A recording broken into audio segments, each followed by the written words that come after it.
The biographies of the panelists are all on the website, so I'm very briefly going to identify rather than introduce them. On my immediate left is Helen Thompson, Professor of Political Economy here at Cambridge. Next to her is Amir Lebdioui, I get that right, a development economist. Hidde Boersma, Dutch documentary filmmaker and overall commentator on the world. And Tim Sahay, who I think preempted Adam Tooze in the notion of the Polycrisis. Since that is the name of the journal which Tim is responsible for. With Kate. With Kate. So with that, Helen is going to lead off with a historical perspective on the geopolitics of energy, or how the hell did we get to this place where we need a green transition? Yeah, how the hell did we get here might be a good title, actually, for what I want to say. So, a green, or the idea perhaps even of a green transition. Better? Yeah. So the idea of a green transition has borne a lot of the hope for a post-neoliberal future on the left in particular. And I want to frame this move in a much bigger story about the relationship between energy change and what we came to call neoliberalism, though I actually think that if you really think about this story as an energy change story, one might cast doubt on the neoliberalism framing. So I want to start in the 1970s. 1970s is the origin story, obviously, for neoliberalism. And as I think is really beyond disagreement, a lot of the 1970s as a crisis decade is really about energy.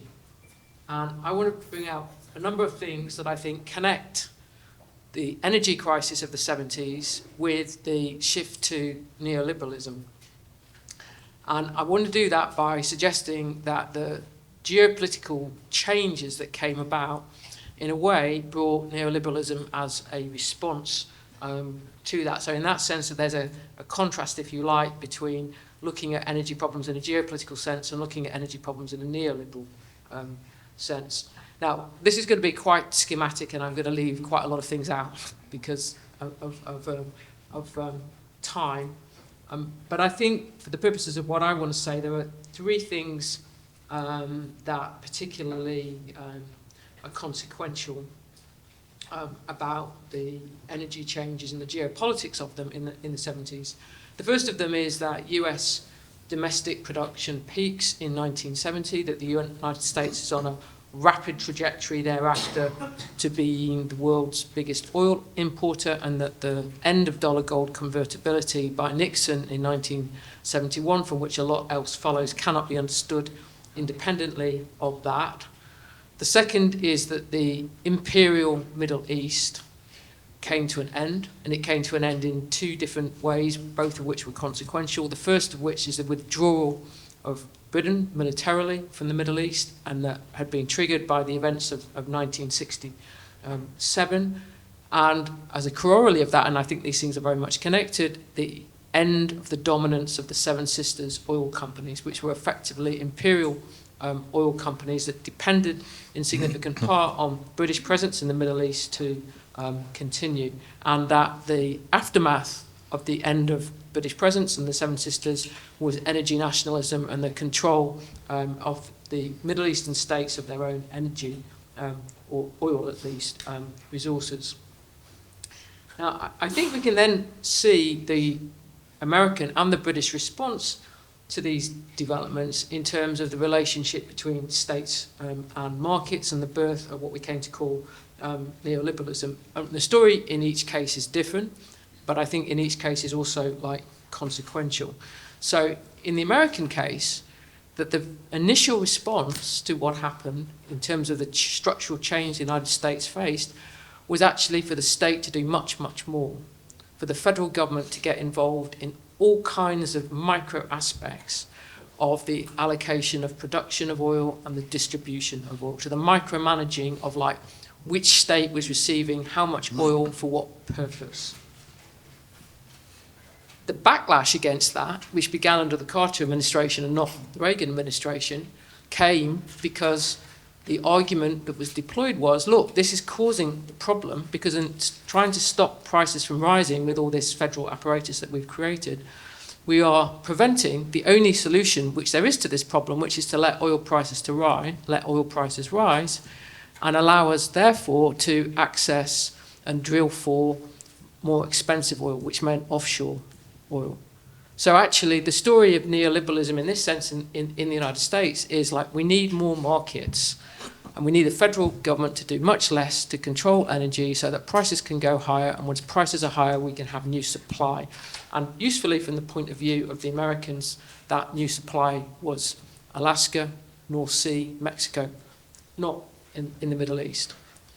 If you look at the British story, is British Petroleum, BP as it now is, and British military power in the Middle East had been existential reason of state for Britain since at least 1913. The British government had a majority share control in what was then Anglo-Persian oil company, and the end of British imperial presence in the Middle East raised profound questions for the future of BP. Now, interestingly, as well, in 1973, so during the oil price crisis in the aftermath of the Yom Kippur War, in the weeks after the Yom Kippur War, what the British government found, the Heath government found, was the fact that the British government was a majority share owner in BP did not mean that they had any say in what BP did in terms of dealing with that crisis. So they wanted British consumption to be privileged. That wasn't the case. I don't think it's a coincidence that the very first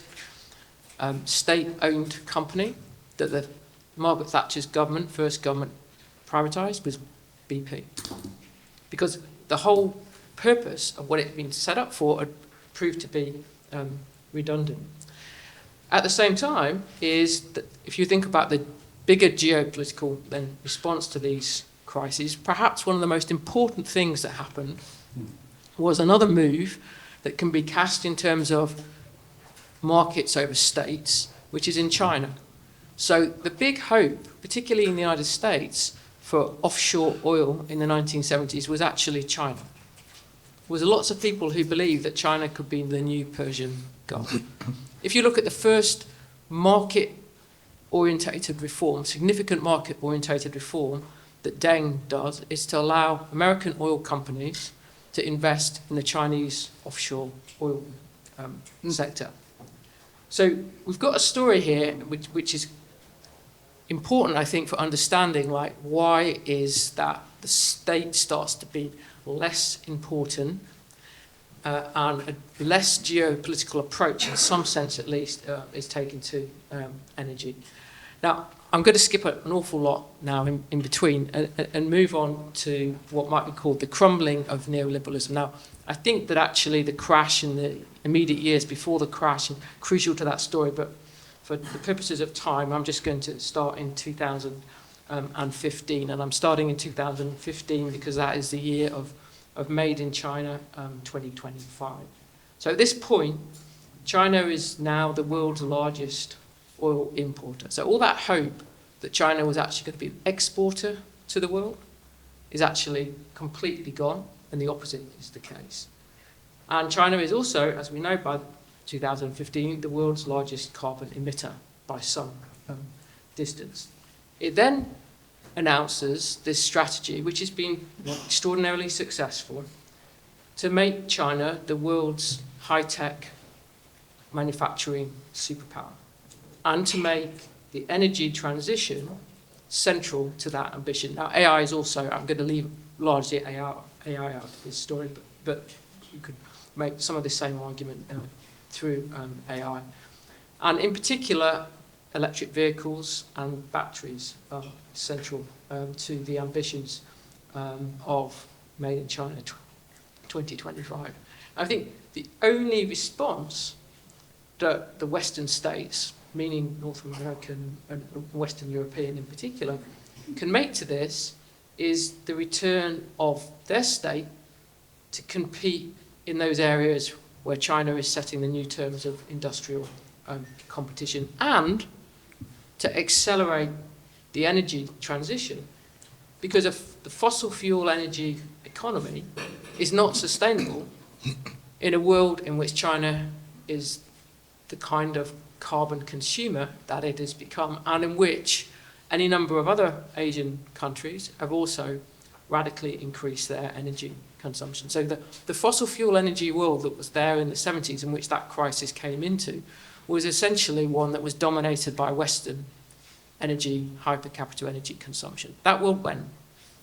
And so there had to be like a response to that. And what I think is clear is that markets were also no longer in this world going to privilege rich country energy consumption, in which they had done in the decades after the 1980s. There's a bit of an exception to that, which is what happens in 2022 in terms of liquefied natural gas markets and the ability of European countries to price poorer Asian countries out.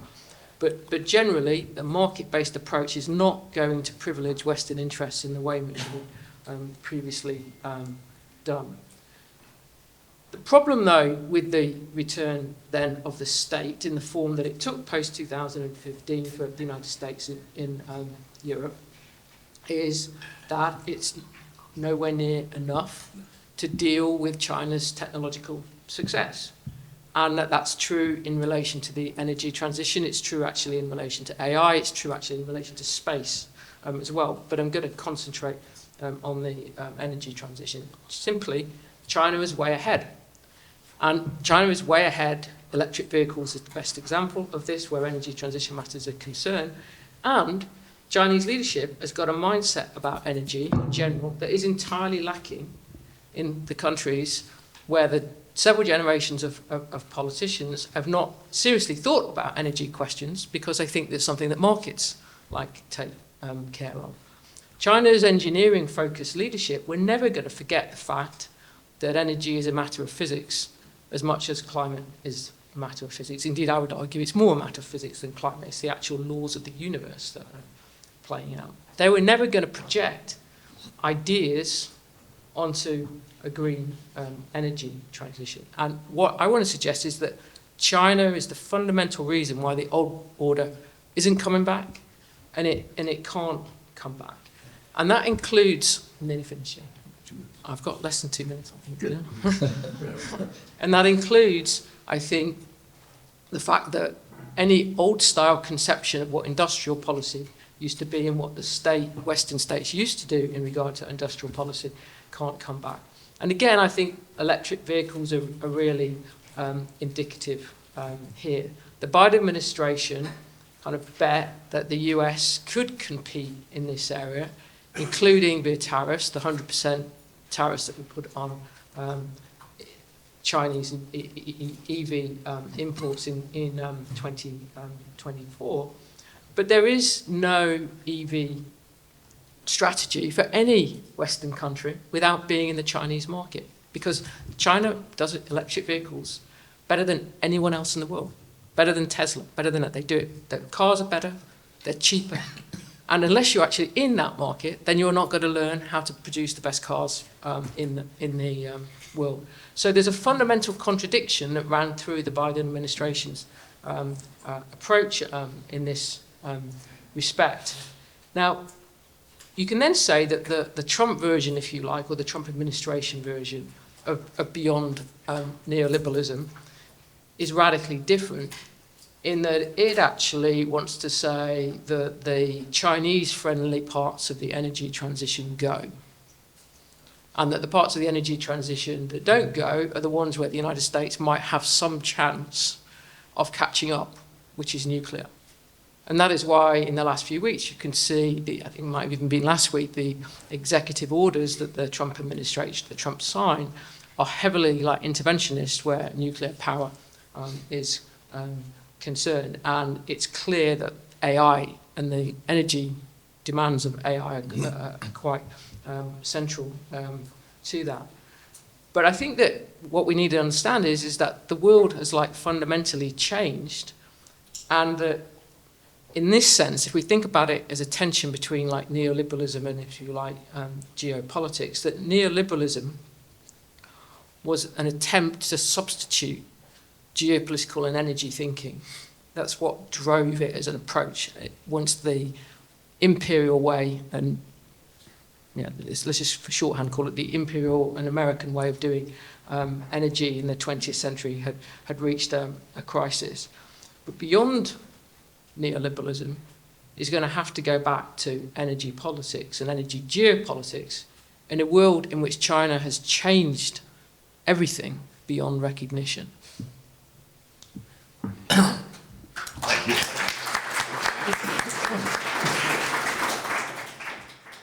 So Amir is going to talk about the problematics of developing effective and acceptable climate policies in this world which we are living through. Thank you, Bill. Speak about climate policies, but also the policies that shall not be named, no? Since Reda is with us. So I will only speak about three things: incentives, policy adaptation, and narratives. The first point is, I do not believe that green is a technological revolution, but it's a direction that we should take. So it's following a very Carlota Perez view, right, of this current technological cycle, because green is essentially it's a norm, right? It's an aspiration that should be followed in all sorts of technological developments that we should see forward. And the interesting thing when we put it at the center of economic and development debates is that there is a great variety of reasons why countries may want to adopt green policies. And that goes way beyond the environmental domain. And it really needs to be understood, right? So there is sufficient understanding of the incentive structures for different stakeholders to adopt a green agenda. So in recent times, when we look at the rise of green industrial policy, some countries have promoted them because of a perception of a market opportunity, right? That by going green, there is an increasing market for it. Countries like China, countries like Malaysia have done so. Other countries have perceived it through the lens of energy security. Either they're running out of oil and gas reserves themselves, right? Or there are supply disruptions, right? And green is a way to increase your energy resilience and energy independence. This is more of the discourse in Europe. Other countries, actually China as well, have started to pursue climate policies because of health issues. Some of you that may have visited Beijing a few decades ago know the condition of the air pollution levels, and that was a big stimulus in terms of the narratives, right, in terms of how you sell the agenda to your constituents. And perhaps very, very few countries actually pursue it for environmental reasons, right? The only one I could really think of is Costa Rica, right? And that's part of a broader narrative of sustainability in the country. And the reason why I mention this is because for those of you that work on climate issues, this is the part where I just unleash some frustration. And I think in the current context, we have to be very mindful of this.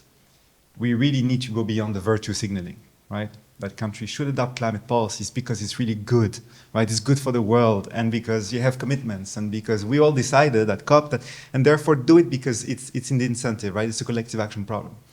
That really often does not work, especially when those that have polluted the most are not really walking the talk, right?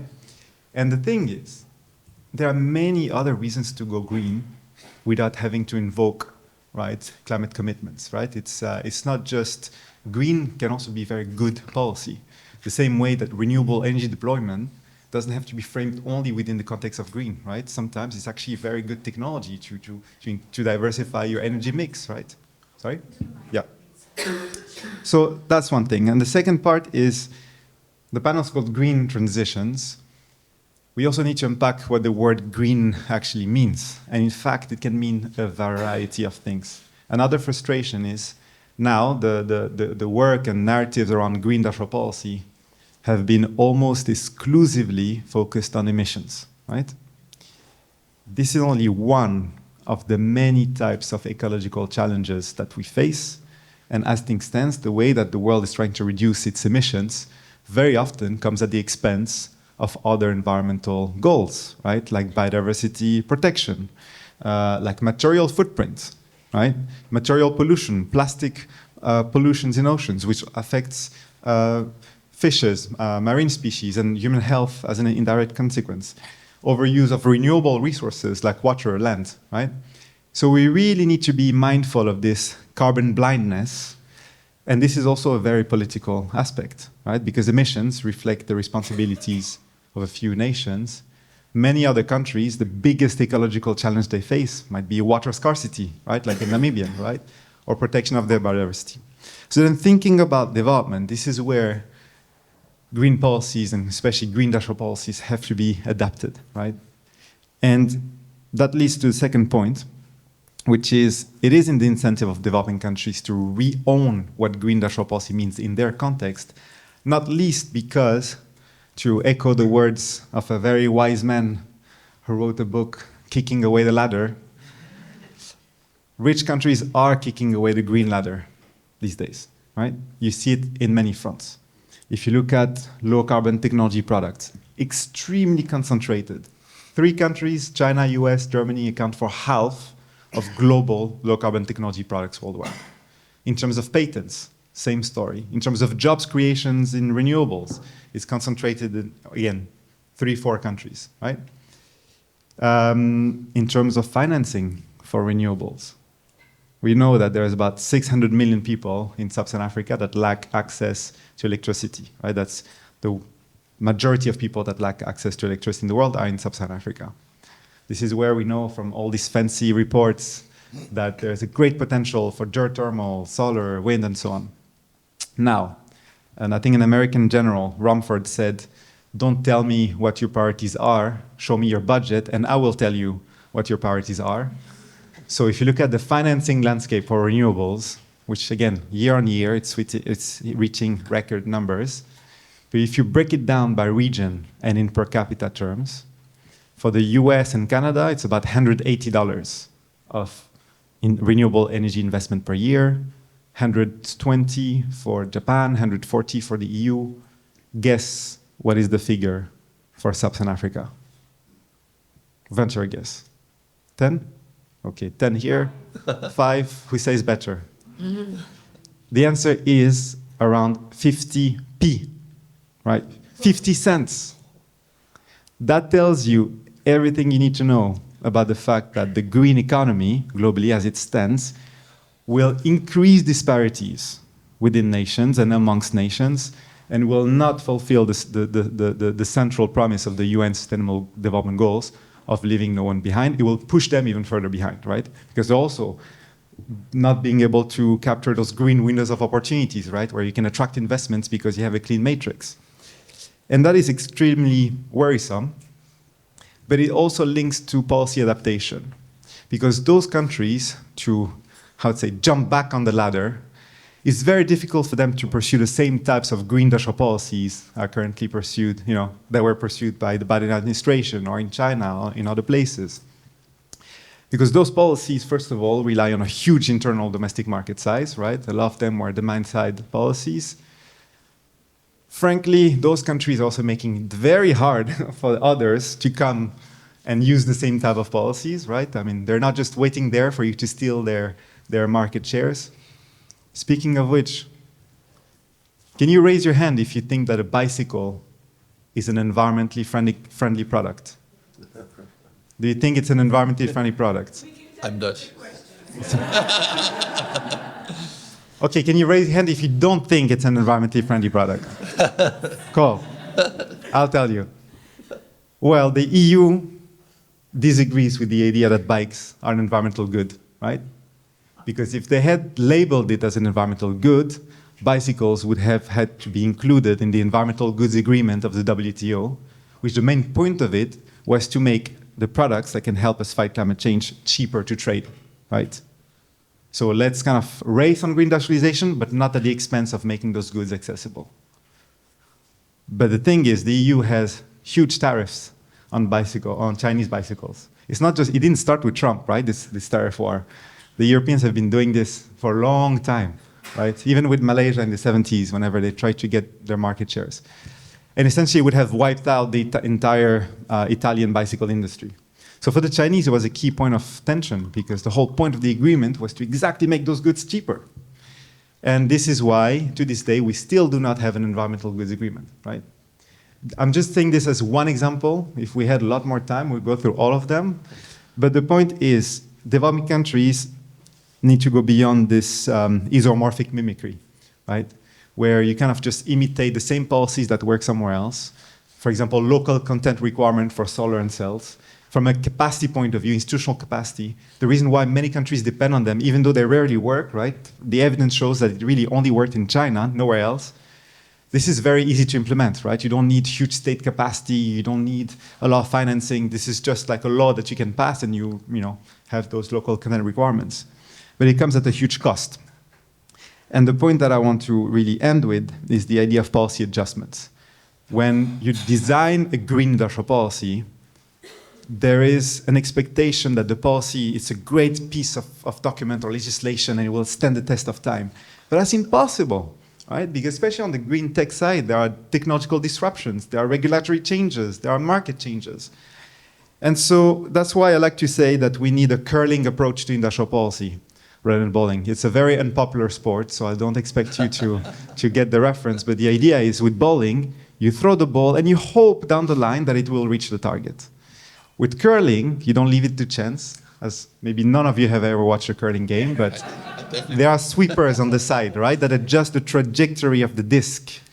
And I believe that even though China is a very different case, and it's, historically, culturally, size different, I think that this is the biggest lesson we can learn from China, is because they got a lot of things wrong, but instead of starting everything from scratch, they kept adjusting, evaluating, changing the policy. They even went as far as changing the structure of the Ministry of Energy because they realized there's just too much policy incoherence and energy is a cross-ministerial issue, right? There are not many countries that are able to just change their institutions just in terms of what works. And this is precisely the kind of work that we're trying to do at the tight center in terms of the how to make industrial policies work, especially on the green agenda, and not so much in terms of the what. And this is why narratives are extremely important. We shouldn't keep talking about green industrial policy from a virtue signaling point of view, but really from and green industrial policies are not just an act of ecological intention. It's first and foremost an act of macroeconomic resilience, right? It's good policy for these countries in the long term. So I will end there. Maybe just one anecdote about BP. You mentioned BP. I wasn't going to mention it, but the devil is always in the details, no?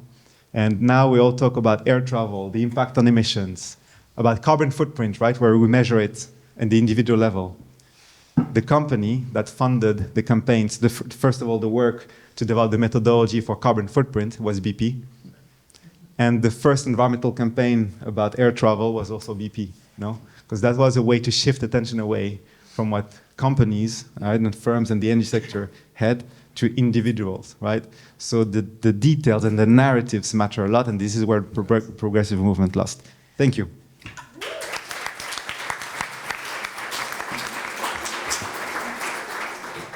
So Hidde is going to focus on Europe and where Europe is and the issues around green transition in Europe. Thank you. As a Dutch, I definitely have to lobby harder in the European Union for bikes to be sustainable.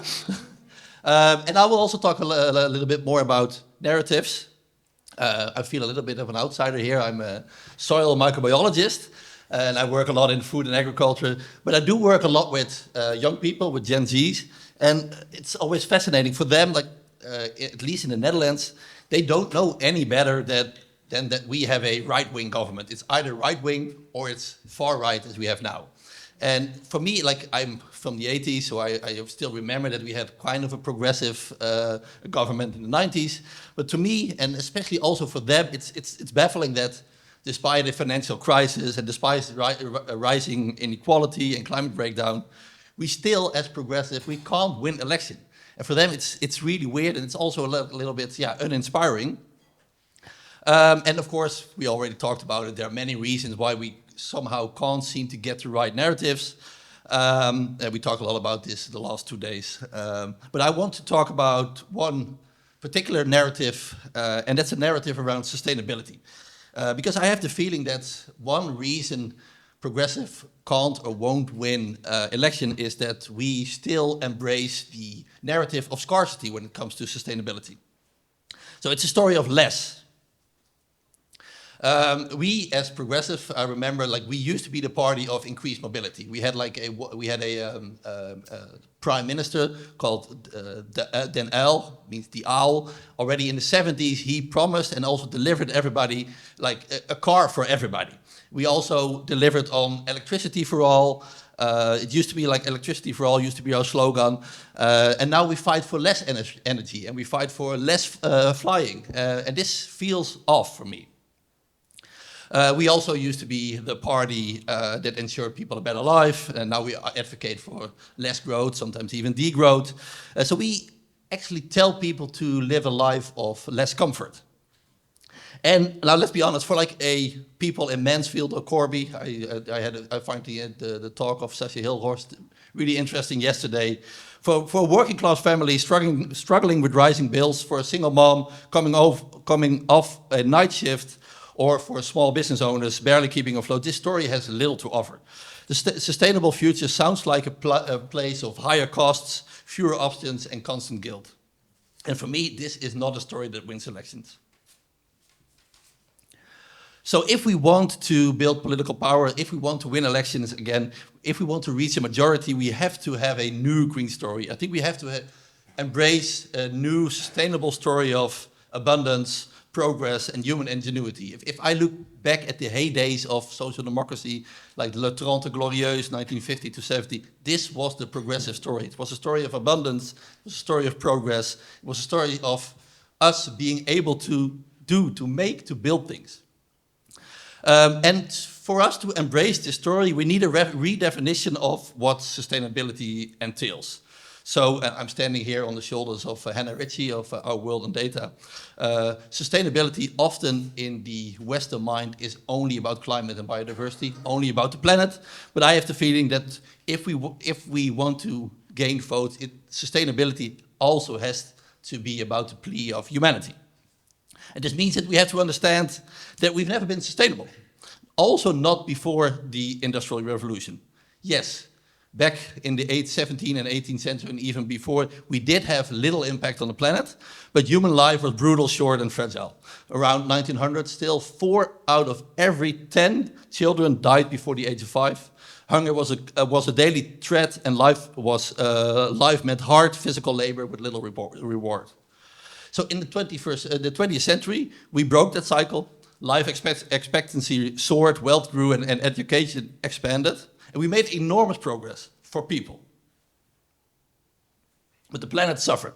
Pollution rose, emissions soared, and biodiversity collapsed. So now in the 21st century, we have the chance to be the first generation in history that can make both the planet and humanity flourish at the same time. And to succeed, again, we need a new narrative about sustainability. We need to build a new foundation of sustainability, and I will focus on what I think are the 3 main pillars of this story. And the first pillar to me is decoupling.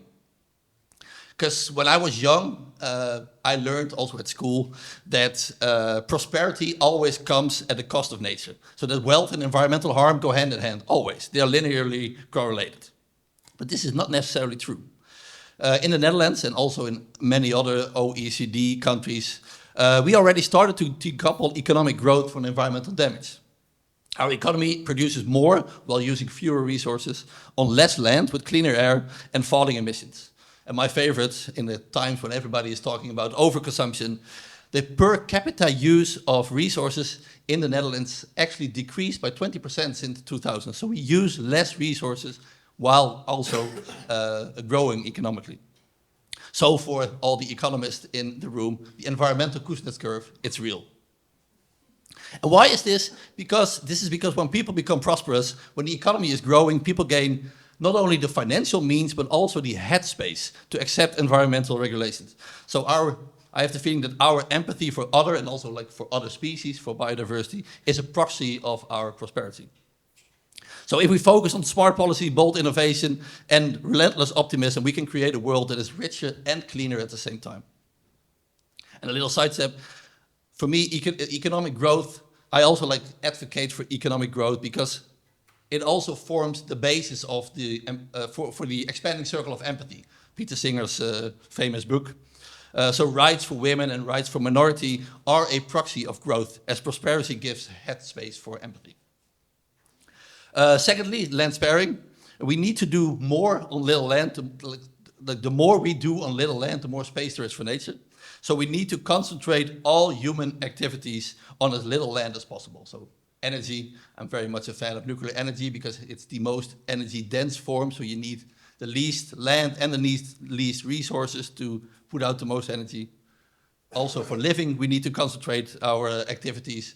I find it also fascinating that like half of the human population, almost 4 billion people, live in cities, and they occupy with that only 1% of the planet. But most importantly, we need to concentrate, we need to do land sparing for agriculture, because agriculture takes up 90% of all the land we use. And this land use, this is the biggest cause of biodiversity loss. Often, if you read the media, if you watch television, people often talk about pesticides, about fertilizers, artificial fertilizers, but the real culprit of for the decreasing biodiversity, but also for climate change, is the amount of land we use. So today, agriculture takes up nearly half of the world's habitable land, and it leaves less and less room for nature to thrive. So if we want to feed the world and make space for ecosystem, we need to concentrate food production. We must do more on less land with fewer inputs. And I found it fascinating that you were actually talking about Costa Rica, because there's only one country actually in the world who pursued a land-sparing policy, and that's Costa Rica. They increased their amount of nature from 27% in the 80s to 55% now, and they partly solved both the biodiversity crisis, but also climate change, and they brightened up their country for tourism. So land sparing, it's not only for ecological means, but also definitely also for economical means. So for me, the future of food is not small, local, and definitely not labor intensive. It's smart, compact, and science driven, so that nature can have room to breathe. And again, this is not only an environmental cause, it's also a social cause, because land sparing, modern agriculture, forms the basis for people's modern and comfortable life. It forms the basis of a society where people can maximize their potential. And the third one, we again, and I already referred to a little bit to Le Trente Glorieuse, we need to believe again that humans are a force for good. We need to believe in ourselves and see the future as a chance instead of a risk. I'm quite optimistic, and my wife is also quite optimistic, but we have quite, let's say, pessimistic kids. My middle kid, Isis, she's 12, and she's already thinking about not taking kids because of climate change. And that's just like she really sees the future as a risk instead of a chance. And we have to be confident about ourselves again. So we are the only species that actually cares about other species. So it was right, of course, that in the 20th century, we focused all our ingenuity, all our progress on improving human lives. We had to escape hunger, disease, and oppression. But now, as more of humanity live longer, safer, and better life, we can extend again our circle of care. 2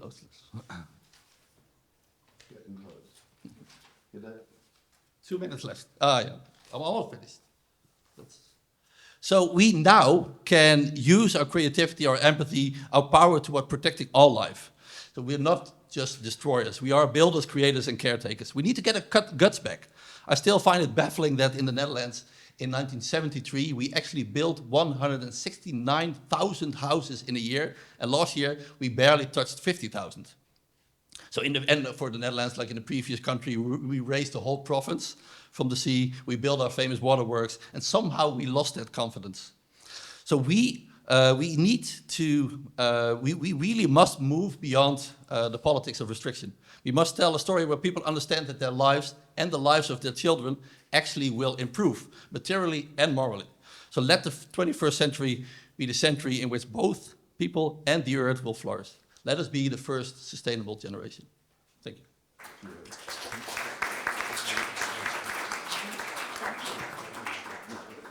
And I think Tim is going to kind of pick up from where Helen left off with respect to China and China's role now. going forward. Thank you so much to Noam, to Gary. Can everyone hear me? Sorry, I have a bit of a cold. Yeah? Okay. So thank you to Gary, to Noam, to Hannah for having this, and to... Sorry, is this better? Yeah, okay. Stay there. Okay. Yeah, so I sort of wanted to discuss what I personally feel like an entire sort of paradigm seems to have collapsed in the last year with the with the United States sort of role backing on the energy transition, and you know, every day the Trump administration is sort of destroying the state capacity and the skill that is required to execute the energy transition. What IRA 2 was supposed to do, you know, in 2025 was build out that state capacity and skill, and all of the planning and permitting problems that hadn't been solved in the first IRA. So it just seems like a moment of quite a lot of confusion as to where the global energy transition is going to go next, with the US sort of rolling back the transition. So what I'd like to argue is that, you know, a sort of entire liberal paradigm from the 1990s, a Rio Treaty to 2015 Paris has sort of come undone, and it has been eroded in the last 2 decades since the 2008 financial crisis. So what was the world like in 1990 when we were first thinking about international climate negotiations? You know, the West was the problem and the West was the solution. The West was the OECD countries were the largest source of emissions and the holders of almost all of the technology that was required to solve the problem. And so it became very much a North-South sort of debate that the South demanded dollars and technology from the North. At this point in the 2020s, this is fully the West is no longer the largest source of emissions, and the West is no longer the holder of the masters of the green technologies that are required anymore. So this now is fully both a problem of China, East Asia, developing countries in the South, and the climate problem has to be owned by China, East Asia, and the large developing countries of the South. The second way in which this paradigm from the 1990s, it's sort of dependent upon private finance that would be guided by the state. It would mobilize billions of scarce public money to attract the trillions of money from Wall Street. And there's a certain logic to it. You know, public finance is scarce, it's politically expensive, it's tax dollars, and we have to use them efficiently to sort of de-risk private capital, to cajole them, to bribe them into these green sectors. The second thing that the paradigm said, the third thing from the 1990s, was that there was a free rider problem. This is a collective action problem, as Amir was saying. And it basically said, if the benefits of climate action are global, it requires money to be taken out from the present, from current needs in the present. And so, you know, why should anyone do it? And instead, I think this has completely moved towards a first mover advantage, where, you know, China and other countries have established a dominant position in green technologies, and countries that invested in green technologies will sort of enjoy a lead in strategic industries and create job and prosperity for their citizens. And then the last sort of way in which this paradigm was presented was decarbonization is a cost, it's costly. And there's a trade-off between, you know, economic growth and decarbonization. And instead, I think now that we're seeing green technologies, investments in green technologies are something like 10% of global growth, 10% of global GDP growth this year.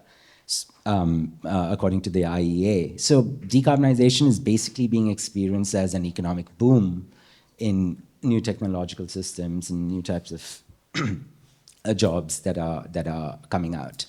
So I'd just like to argue that I think we're moving towards a new paradigm, and that the new paradigm, the first thing I would insist on is that decarbonization is going to require structural transformation of both developed countries and developing countries. This energy transition is not going to be done by Wall Street, but it has to be led by states who want new growth models to fully transform their economies. And this is an uphill battle for all the reasons that Amir laid out. Decarbonization is just going to require a lot of manufacturing. Everything that you can kick and touch has to be replaced. 1 billion machines that are currently burning carbon, 1 billion cars on our streets in every country, tens of thousands of blast furnaces that produce steel, tens of thousands of turbines that burn coal have to be replaced. This entire stock of polluting machines have to be replaced. UNCTAD estimates that these 17 sort of green technologies could be a market of $10 trillion by 2030. And so far, for the reasons that Amir explained, it's the rich countries, China included, China, East Asia, Europe, and the United States, that are seizing most of that value. And what Kate and I have been really interested in our Polycrisis magazine is let's think through the entire political economy of this transition, because how and where manufacturing and supply chains of these goods move will shape the political economy of virtually every country in the world. And this return of industrial policy is going to be a contest. It's going to be a contest over profit-driven commercial competition. It's going to be a contest over the international division of labor, and it's going to be a contest over the distribution of economic power, which is why climate has fully emerged in the 2020s as a zone of great power conflict. And just to sort of put a point on it, this level of renewable investment is going to require a lot of capital up front, and that's where the international hierarchy of nations and the international monetary hierarchy and the cost of capital is such a huge sticking point in global North-South climate negotiations. And just to give a very stark example, solar power is now the cheapest source of power, thanks to the Chinese miracle. But the sunniest countries in the world have installed the least amount of solar power. So Netherlands, Hidde's country, one of the rainiest countries in Europe, wetter than England, generates more solar electricity than all of sub-Saharan Africa. So whatever transformation that is required is deeply a transformation of this monetary hierarchy that prevents developing countries from being able to do what should be fairly straightforward. And then, you asked me about what's going on in China. I'm not a China expert, and there's lots of people in the room who are. So I'll just sort of give a very brief synthesis from Barry Norton's paper. The Chinese have done a lot of capital discipline on their old growth model from the 1990s to 2020, which was a real estate and coal and cement and steel sort of growth model. It's heavy industry, heavy carbon, that has dramatically accelerated carbon emissions and pushed us so close to dangerous global tipping points. It took them almost 10 years to reach a point in 2020 to actually impose capital discipline on that real estate complex. They realized it was an extraordinarily dangerous, leveraged real estate boom with dangerous, risky property developers, and an immense political economy challenge of containing those banks, those real estate developers, and most importantly, the local economies that are funded out of sales of land. Property taxes, sales of land is how local governments sort of fund themselves. And they use that money to build that infrastructure of the coal and fossil carbon age of coal, cement, airports, and infrastructure. So the problem in China is how do we pivot away from this growth model and discipline this set of actors and push them towards a new growth model. And it took almost 10 years, but by 2020, the 3 red lines policy is enacted. An entire real estate complex is shut down. Investment by over-leveraged banks is contained. But the replacement is a new growth model of the new 3 industries, solar, EV, and batteries. And we have had just a stunning increase in the production and consequently a reduction in the costs of EVs, batteries, and solar. And that's a sense that the existing growth model was misallocating capital into low, inefficient, low productivity sectors like real estate. It was misallocating human talent by putting people into a real estate, and it was worsening the terrible inequality in China, and it was worsening the demographic problem in China. And there's a fantastic joke by millennial Chinese that goes, what's the most effective contraceptive in China? It's high housing prices. And so this is by the time she implements this policy, it's very much, okay, houses are not for living, they're for speculating, and let's build out these new 3 industries. And the big question, as far as I see now, is how is the rest of the world's development and industrial policy going to relate to the Chinese? And that's going to be an extraordinary sort of, firstly, decisions in Beijing. So decisions in Beijing about what should their outbound finance and their outbound FDI policy look like. Right now, it's very little money coming out of China in loans, and it's at very high interest rates. So if they want other countries in the world to engage in green development, they would have to switch to a policy of concessional finance. Secondly, are other countries content to be just a resource colony for China? Are they content to be an export market for China? What you're seeing is the rise of sort of developmentalist coalitions in a lot of big countries that are demanding not the green goods, but the actual factories from China. And these are negotiations. Why the hell should a Chinese firm, set up a factory and teach other countries to do stuff? And all what we are seeing is the big developing countries have some bargaining power with China. So they can bargain market access for technology. A country like Brazil is doing that. It's the Indonesians are doing something like you can bargain resources for technology. So there's nickel. You come and if you want our nickel, you have to do the value-added step in Indonesia and get the nickel processing, high-pressure acid leach technology in Indonesia. So, but that's just a few big developing countries can do that, and most cannot. And I'm just going to end on like a few sort of problems of the transition that are deep political economy problems that have to be solved in country after country. The first one is the Joe Manchin problem. There's a hostage problem, and we'll call it the Joe Manchin problem in honor of the great senator from West Virginia, which is that all national politics can be held hostage by fossil fuels, autos, agribusiness interests, and there's a whole carbon coalition in the United States, the GOP coalition, where states have growth models that are dependent upon fossil fuels, farms, fuels, feedstocks, and these states can take advantage, and their senators can take advantage of veto points in an archaic constitution, and they can block the transition. In Brazil, there's a terrible contest with the Beef, Bible, and Bullets coalition, Ruralista coalition of agribusiness that is in parliament, these enormous meatpacking giants like JBS and the Soy Kings, similarly a developmentalist agricultural coalition of palm oil in Indonesia. And this is going to require investment in those places, in those regions, and not just sort of cost cutting and pain and sacrifice. You have to kind of bribe them along into the transition. And then the biggest problem that I see is sort of like the fiscal problem, which is the question about money. How are you actually going to fund these national green investment programs in a world of fiscal hawks, in a world of debt crises in the South? And, in the neoliberal period, a set of interests in the fire sector and affluent classes, they built a political coalition that constrains public spending through fiscal rules and policing of debt to GDP ratios in 100 countries of the South, policed by the IMF, and that prevents their spending on domestic priorities.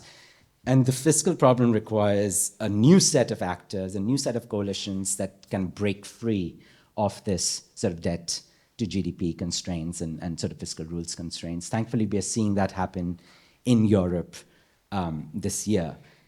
And and then just the last one is the sort of, we have approached, thanks to the Chinese miracle of the EV boom and the solar boom, peak oil demand. So oil demand is for the first time starting to go down, and that is creating, for the first time, a new set of challenges, which is not the stranded asset problem as such, but the stranded country problem, what the IMF calls the unburnable wealth of nations. A lot of countries whose entire growth models can sink. Other oil countries like the Gulf Kings have suddenly the last windfall that they have, and they're trying to diversify their economies towards tourism and education and so on and so on. But what about the poorer countries? What about Algeria? What about Angola? What about Colombia? And then the final problem is the nature bat's last problem. The economy that we have is not just an economy, it's a fully owned subsidiary of nature. In 2020, our entire global system capitulated to RNA viruses.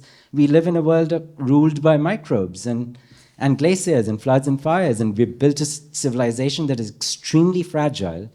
And as I said, that requires states to act to protect people's lives, and states to act to design new growth models. Thank you, Tim. We're going to shift very rapidly to questions. I just want to point out and underline that we basically went through this. The only reference to the U.S. here that I can recall was Helen saying the Trump guys like nuclear. And the fact is that in this rather extraordinary transition from the Biden administration, finally, an American presidential administration signing up to the notion of climate change is real and we have to do something about it, we flipped into a mode of utter abdication with the U.S. not active as a player, except responding, and I have to say with respect to China, I've seen a lot of strategic moves by governments in my own lifetime, and I've been a student of them in the past. Chinese export ban on rare earth minerals to the United States is one of the most extraordinarily effectively targeted state actions I've ever seen in my life. Compared to that, Roosevelt cutting off oil and steel to Japan in 1940 was a meat axe. This is a scalpel. Okay, with that, let's have some questions. Okay, Heather and Jan, okay, we got 3 right here, and then we'll go over to the other side. Well, I think also Tim mentioned IRA too, so just Yes. just to point that out. Yeah, 1 and 2. Yeah, it was great. So I have 2 questions. One is sort of smaller. I think it's more for Hidde on, I'm on the brighter future question. I mean, we do know that the challenges that we are facing with climate change are baked in, right? We know that given where emissions are, we've got a couple of decades where we're going to see damages increasing, and we've got these fiscal constraints. So, if somebody could say a little bit more about optimism in the face of that reality, I mean, I do think that's a reality to deal with. So maybe that's not the most important question for this panel, but maybe that's for the political one. The second question, though, and maybe this is for all of you, but particularly for Helen and Tim, is that tell a little bit about the differences between oil and clean energy. Because each of you have talked in various ways about this clean energy transition, the rise of China. Of course, Brett Christopher wasn't here the other day, and I think would have spoken to this. But clean energy is a manufactured product where, yes, there's a technological advantage today, but these things are moving very quickly. There's innovation. The chokehold is not as deep and as long, perhaps, as I would think, as it is with oil. How do we think about all of these challenges in the light of the different kind of good that clean energy is and can be? Then right back here. No, thanks for this really thoughtful panel and so many ideas. It's great. This is actually, I think, mainly to Amir and Tim, economies of scale. So basically, I'm bringing in population, and please, at least at this conference, can we stop talking about total carbon emissions and talk about per capita emissions? China is like number 27 in per capita emission, okay? Holland is way, like many multiples of China. So let's get that part straight to begin with. It's per capita, not total. But the fact of China having this huge domestic market is, I would say, one of the particular advantages. Enables EVs to become so much cheaper, et cetera, et cetera. So how do other countries that don't have huge domestic markets, the kinds that we are thinking about, what's their strategy? Is it to be regionalizing? Is it to be, do you just import the stuff and hope for the best? What exactly do other countries do that don't have economies of scale? One more question over here. And by the way, I'm treating Heather's first question as a comment and an expression of need for optimism, not as a question. Everyone is limited to one question. Yeah. Hi, my name is Gretel Cuevas. I work for the Climate Compatible Growth Project based at the engineering department. I do research on critical minerals.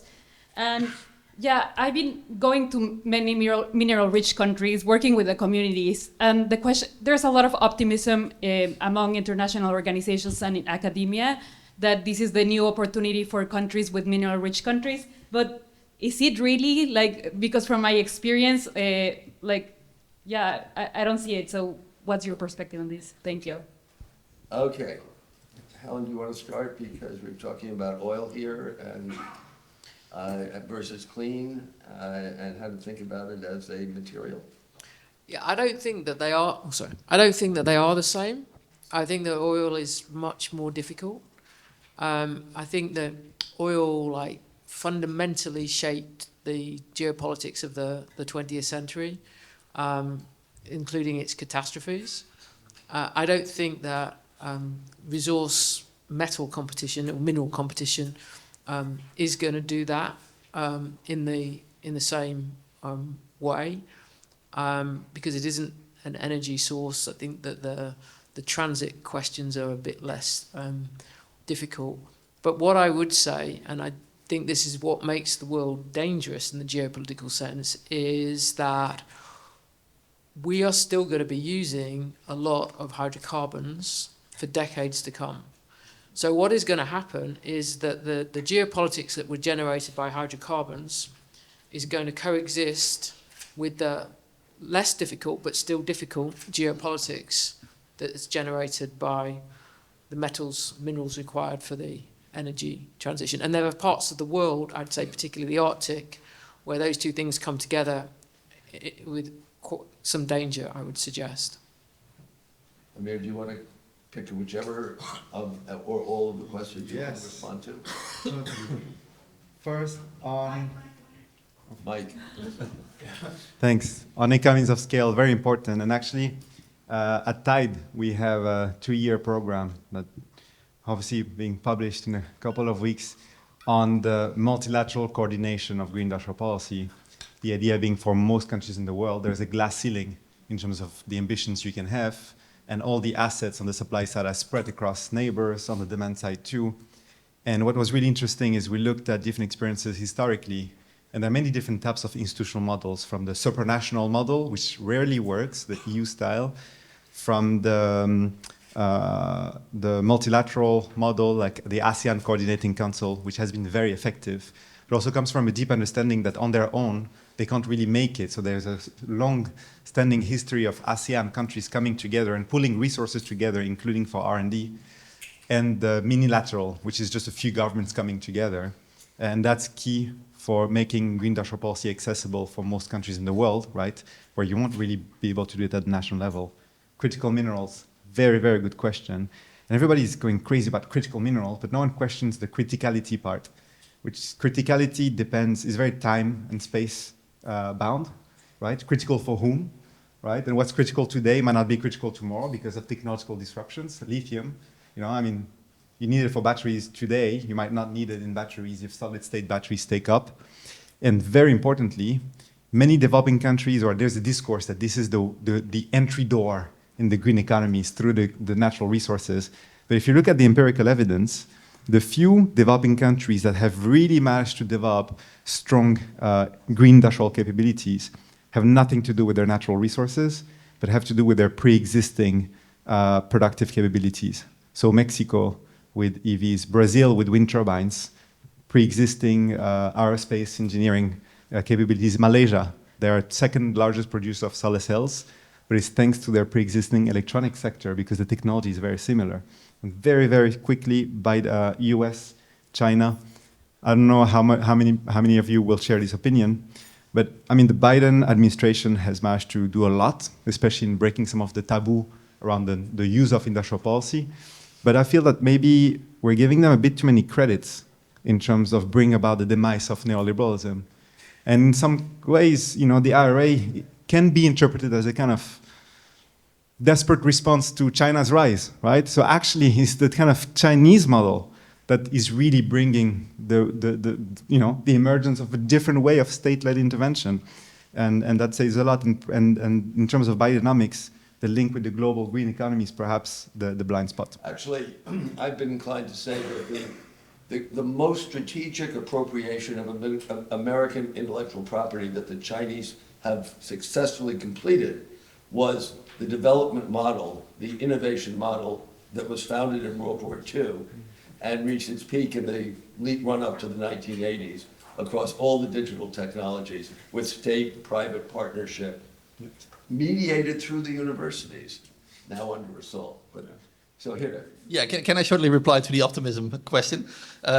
what keeps me, I think, a little optimistic is that our ingenuity is still outpacing the problems. So the amount of, the key to resilience often is technology and prosperity, and the amount of people who are victims to a natural disaster is still lowering and lowering if you compare it to like 50 or 100 years ago. I'm definitely also worried, especially about the lack of state capacity. And in the Netherlands, we have like a very much hollowed out state because of 40 years of neoliberalism, like took away all the knowledge out of the state. So sometimes I get out of bed a little pessimistic if we will still be able to do this. But the knowledge that technology and prosperity is still outpacing the problems keeps me still optimistic. Tim, comments on these three questions, or? Yeah, on the economies of scale question, I think I think that's absolutely critical, and this is what development economists like yourself have been saying for a long time. Import substitution, ISI as a strategy failed for many countries because they weren't big enough. They didn't have a large enough domestic market. And so you required larger pooling together of like if you don't have a large enough domestic market, then you need an export-led growth model, which is where the East Asian successes have been. So for the green transition, if most of the manufacturing is going to be happening in China and Southeast Asia, then the critical question becomes for each country or each zone, productive zone in factory North America, factory Europe, and factory East Asia, is what do we compete on and what do we give away? What do we make and what do we just buy? And on solar, the answer in Europe is, and in most countries, is just give up. Just buy the solar and get the jobs from installing them everywhere, servicing them everywhere, saving people's bills. So it's a more consumer-centric and installation job-centric. Let's not manufacture this thing. So that's the counsel of the Draghi report, which is, you know, what the European Union is currently working on. But then on batteries, don't give up. Fight for your slot. In fact, invite the leading Chinese firms to do their FDI in Hungary. The largest EV plant is in Hungary, the Cattle plant, and it's a $10 billion plant. And the European Commission is just like, let's try and learn and let's do technology transfer from these new Chinese factories in Europe. And that's something that, you know, the United States is not going to do, but it could do. The United States decided to do that with Korean firms and Japanese firms, which is invite East Asian firms to the US with the tax subsidies of the IRA, and then learn from these firms so that you can go down some process of learning. So I think the question of economies of scale is hugely important and might just require African Continental Union, free trade agreements within the continent, the Latin American integration attempt, because if even the Europeans can't compete with the Chinese and the Americans are finding it hard, it's going to be very difficult for developing countries. Okay, we're going to have three questions on this side. I can see them, 1, 2, 3, back there. There you go, Simon. Okay, thank you everybody on the panel and all the other panels. It's been a marvelous conference. I thought one thing I don't think we can end the conference without discussing is what we heard about in spades last week here in Cambridge when we had Thomas Piketty to give us 3 lectures in the history faculty. Inequality. It's a question perhaps directed mostly to you, Hidde, but the whole panel is, you know, can we seriously do green transition? Can we talk about a post-neoliberal world without directly talking about inequality, both within nations? Netherlands may have made some important strides. We heard yesterday from Pablo Bustinoide how Spain has really moved.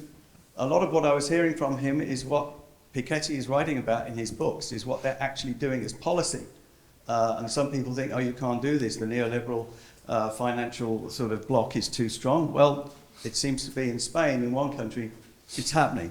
So to the panel, you know, how do you see something about inequality as being part of the package that you want to see? Right here. Simon, turn around. Right there. Yeah. Thank you. If I could bridge a couple of panels, when Heather was talking about the lamppost doodle, the doodle that I had in mind was more like the meme of why not both? If you've got kind of construction and care as like 2 parameters in terms of workforce and labor, you've got sort of two parameters here in terms of energy, obviously in terms of conventional and clean. And the transition can often, the conventional operators can often be both the problem and the solution. So if you talked about BP, Helen, but I also think of if we're moving beyond what we're moving to, and I think of like how do we get to Denmark? It's like how do we get to Scandinavia? And I think of MBIM as well as Aramco in terms of okay, fine, that I don't know what they're doing on the clean side, but they're certainly diverting a lot of money into AI. So it's a question of like governing, to the previous panel, how you govern and direct capital in the existing paradigms to actually more productive. There was one way back. You got it? Yeah. Thanks for such a great panel. So my question is kind of about this point that seems clear across all the panelists, that climate has now become so squarely a zone of like geopolitical struggle. And it's interesting thinking about the kind of peak of the climate movement, at least in the global north, 2018, 2019, where you saw like really mass protests and school strikes from youth and climate rise in the agenda of global north governments, but then sort of sold by elites in those governments in order to pass those climate policies as like geopolitical necessity. Like we need to maintain competition with China or stay in the, and I wonder what, in the spirit of like narrative questions, like what might it have been like if climate policy had been more squarely moved towards a zone of like social policy or like ecological policy being part of like health, like, Amir talked a little bit about like in a lot of places it's pursued for health reasons, and I sometimes wonder if that might have been possible if the like social policy aspects of the IRA, as Heather mentioned, had not been left on the cutting room floor. But what vulnerabilities are there now in the green transition that we've sort of placed it so much at the whims of geopolitical justification?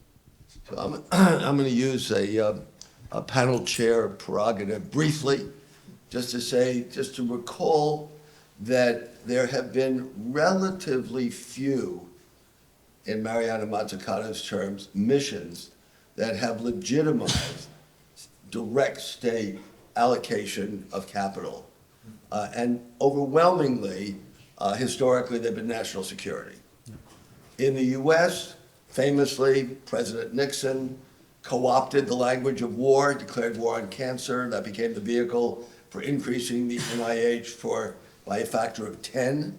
And right up until January 21st, 2025, we could believe that the NIH somehow had an exempt, since we all are going to die and we want to push it back. The destruction of the NIH, before our very eyes, by the way, is one of the world-changing phenomena that is taking place in the United States right now, and it will have very significant long-term consequences. Rebuilding that capacity will be the work of a generation if we can ever get started with it. But this is to say that it had been possible, I think, really through the post-global financial crisis period, to think that climate change might be that sort of overriding, forcing function that could legitimize modes of state direct and indirect intervention in terms of shaping markets, allocating resources, crowding in, as the IRA looked like it was doing. And I think we have to, in the extent to which the US needs to be a player in this, we have to really question that. And I think going back to particularly what Amir was saying about the narratives around climate change, even in Europe, it's somewhat problematic. So having said that, I invite the rest of the panel, or the panel, to pick up the thread of those questions. Sure. On the question of like directing capital, I mean, ESG was a narrative to direct capital. That was the point of it. And I'd say that its best record is mixed. and that what actually we've seen in the last few years is a retreat from it, and it's not something that, if you talk to people in the investment world, that they see in the same way as they did even 3 years ago. I think if you just make a comparison then with China, is that, and this actually ties the climate and the energy question together, that one way in which China is ahead and has just changed the world in what its leadership has understood, is that it does not think about these questions in the binary ways in which we think about these questions. It doesn't think, are we serious about climate change or are we serious about energy? It thinks we are serious about both at the same time, and that we're systematic in the way in which we think about those things. And it involves directing capital now, not just into low carbon energy, but into nuclear energy. Well, nuclear's low carbon, but I mean solar and wind, but nuclear, and into hydrocarbons still. It's not this binary mindset that we have. And I think one of the problems that came with framing a lot of things to do with the energy transition and indeed like industrial policy, pinning it all on climate, is it's encouraged this kind of rather infantile thinking about the fundamental problem that energy creates, not just for economies, but in politics too. I think I just kind of, Amir, you had mentioned, I think you might revisit it, the notion of investing in renewables as a strategy of national security, of localized production of energy rather than dependence on imports, whether of hydrocarbons or of forms of alternative green energy. Yeah, no, absolutely. And it goes back, it's a mix of narratives. I'm looking at Jai. It's a mix of the narratives and the incentives. And I think you mentioned a very important word in terms of the infantilization. Yeah, I'll stay there. That's right, I'll stay. I think there is a big issue of infantilization, especially of developing country governments when it comes to the climate agenda, right? And we forget that what moves the needle is the kind of domestic incentives, and that also leads to the ownership of the agenda, which has been lacking. So when you have, it is recorded, isn't it? Yeah. When you have like GIZ going into countries and telling African governments, you should do green, and here's the financing, and here's the agenda, and we're writing your roadmap. I mean, that's fine, you're going fast, but these policymakers don't really feel that this is part of their national vision of development, and that's also not what they're able to sell to their constituents, especially when there is a difference between the short-term costs and the long-term gains, right? Because the long-term gains, you need to keep people, of course, are not patient, right? But if for long-term agenda, you need to be able to explain, right, the purpose, what's coming, and that ownership often doesn't exist. And Bill, to answer your question, or your comment, I'm wondering whether when it comes to climate agenda, it's not so much whether countries want to support it or not, but how much countries want to support the kind of long term over the short term, right? And of course, the political system often doesn't make it that easy. And speaking of inequality, I think that was a very important question that was highlighted, both within countries and amongst countries.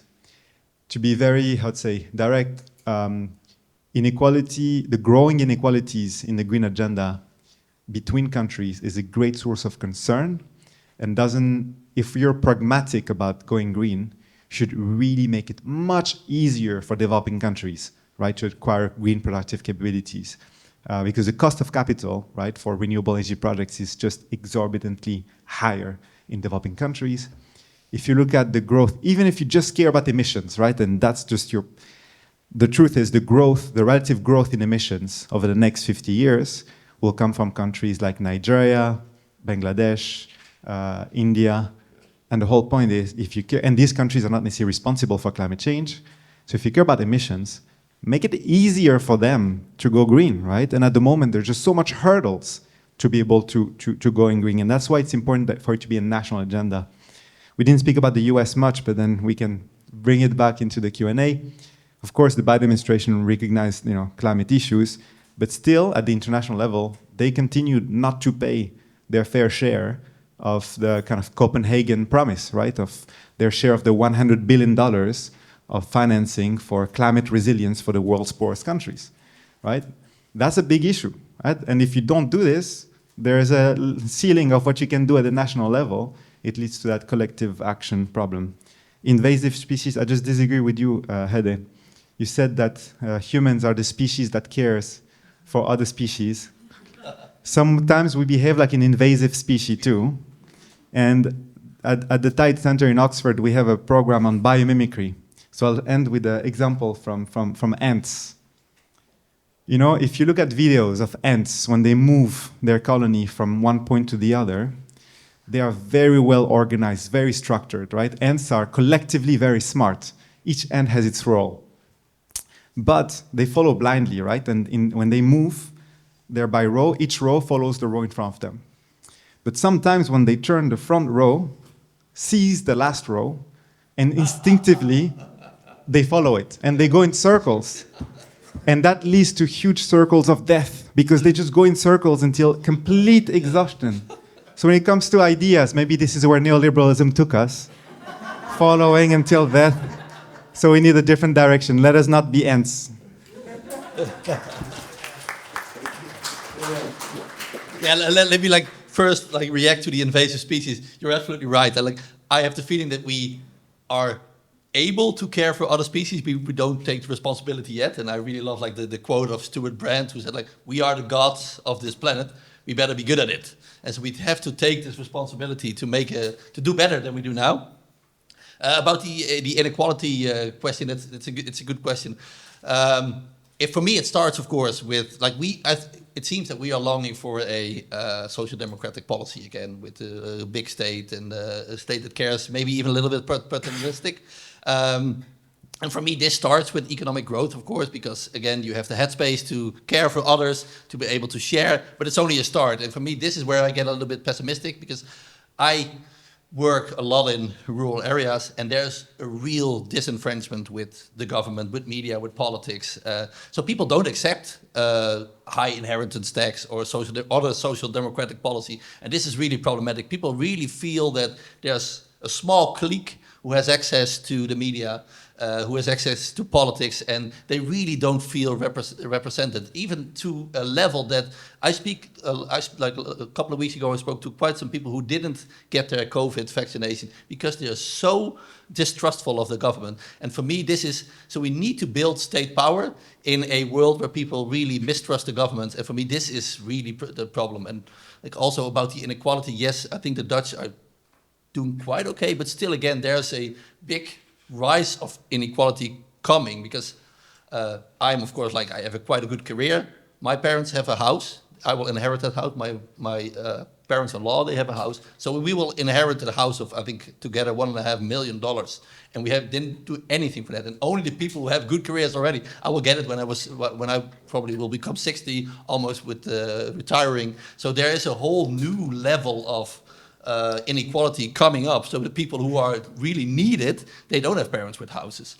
So here again, we need a high inheritance tax, but especially the people who, in those rural areas, they don't accept this high inheritance tax, because they have the feeling that this money will only be distributed to the people who are in power already, to the small clique. So this is, for me, I don't have the solution yet to this problem. Tim. I just want to take up the question of motivations of why do countries do climate policy. And as Amir and Helen were saying, the motivations can just be elites want autonomy from dollar dependence. Elites may not want the IMF to be breathing down their neck and telling them how to run their countries and slash social and welfare budgets.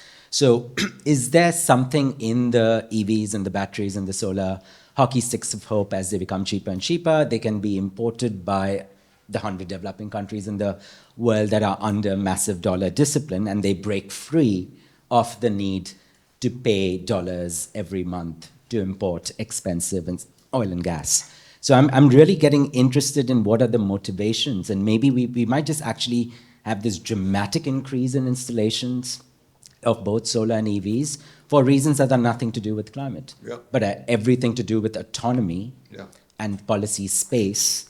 And if you look at what has happened in Europe, Europe is rich, has the technology, could have been spending huge amounts on energy for any time over the last 40 years, but they chose to act this year when they were put under immense pressure by the Americans and basically realized we don't have any oil and gas. We need to get it from the Americans, the Russians, or the Gulf kingdoms. And therefore, clean energy is a solution to our problem of autonomy. And I could easily imagine 100 developing countries rapidly importing solar panels to break free of dollar debt. Pakistan's, doing it right now, one of the fastest solar booms in history. In the Netherlands has been doing it. A lot of developing countries are now just buying a ton of solar panels for reasons that have nothing to do with climate. Okay, I think we have time for one last round. And try to finish by 5 to 1. Okay, so this is definitely only one question and a short one, and we got two here, one here, and one there. We have three, but they're going to be very short.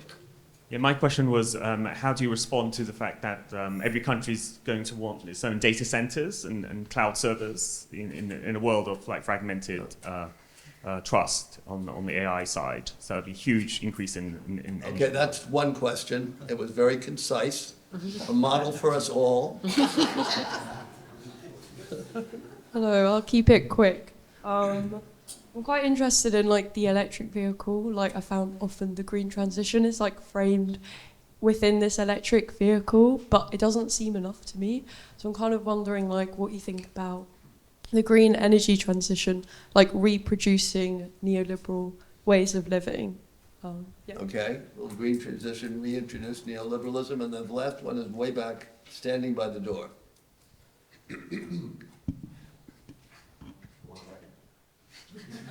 You blew it. So I wanted to come back to the question of narratives. So I think one of the problems with neoliberalism was also that it made promises that it ultimately couldn't hold. A question. We spent a long time talking about what was wrong. So with I'm coming back to the point of... Just a question. So we haven't talked about sufficiency. We haven't talked about X-innovation. I understand that obviously there's a natural tendency for us to still believe that decoupling is going to work. I want that to believe that too, but unfortunately the evidence doesn't show it. So how do you think, what's the political strategy and a narrative for sufficiency and X-innovation? Okay. I'm just going to quickly answer on the AI question, because I think that it's got profound implications for energy questions, for all the issues that we've been talking about, including the geopolitical competition aspect of it. But I just want to pull out that I think that it is central to the shift that's gone on in the United States politically in this moment. I don't think you can understand the shift in Silicon Valley away from the Democrats to Trump without understanding that at a certain point they simply understood something they had not understood before, which was the energy requirements of AI. And I think that you can't understand the very interventionist moves that Trump has now made on nuclear power just in the last few days, as I was saying, without seeing that that is the fundamental motivation for that, and the sense that if the United States doesn't have a grid that can deliver for AI, then it's going to get left behind by China in that too. Any further comments down the line? Yeah. The one on EVs, very good question. And I think we often don't ask the broader question about the electric mobility and what that implies. And EVs is one form of it, which, as you said, reproduces some tendencies. It's just but the challenge maybe not just replacing one tech by another, but reconceiving how people move, right? And there's great research by Thea Rio-Francos and others showing that the lithium needs for transportation through public electric buses is much, much lower than with EVs. And the third one is optimization. You mentioned the car issue, Tim. And another option, which is much more viable in many developing countries, is actually repurposing existing cars, right? From combustion engines to electric vehicles, to electric engines. It's possible, right? But it doesn't strike as, green innovation or green transition, but actually it makes a lot of sense from an ecological and economic point of view. And sufficiency, I was trying to avoid this question, but on narratives, I like that you mentioned sufficiency and not degrowth, because I think that I have a problem with all the words that start with D, apart from the development. But decarbonization, degrowth. Politically, if we're really pragmatic, how do you sell it to your constituents, right? You're removing something, but it's not just about decarbonization, it's about clean energy expansion. You're providing a good living to people. That should be aspirational, right? And that's something that is often missed in many developing countries. People are still far from the good life, right? Yep. So let's not talk about decarbonization just yet in countries that are far from Your carbonization. fellow panelists each have 30 seconds. 30 seconds. Yeah, so like you stated, like the decoupling isn't working, but there are many signs it is working. It's a policy and it's an investment question, of course. It's just starting. We were talking about peak oil. China is like almost on the top of the Kuznets curve. Is it fast enough? I don't know. We have to invest. We have to be politically active. So I, in principle, do not agree with the whole sufficiency agenda. But an abundance of energy is like key to resilience. It's key to green innovation. It's key to the water problem with desalination. So I still believe that we have to focus on the abundance agenda. Sufficiency is not only not enough. It will, like Amir also was saying, it will not convince probably the constituents, but it will definitely also not work to make the world greener, I would say. Tim, last word. On the question of sort of, are we going to be reproducing liberalism? I think we're more likely to be reproducing neocolonialism because of all the reasons that we mentioned. This transition is capital intensive, knowledge intensive, skill intensive. Those are exactly the things that developing countries don't have. And currently that knowledge, skill, and capital is locked in China, Europe, US. And we are in a dollar system and an international financial architecture that inhibits the flow of goods, finance, and knowledge. So that's where I see this going. And when you ask developing countries, what are you doing about it? Every country has a program of AI and digitalization for modernization and green. So every country's industrial policy is in those two sectors. Right. They see this problem and they want to carve a slice of this green pie and the AI pie. And that the motivation is there, the desire to not reproduce that neocolonial order is there. The whole question is it's no longer the West being the colonizing power, but perhaps China. On that note, we have transitioned to the end of this conference. It's 5 minutes of 1.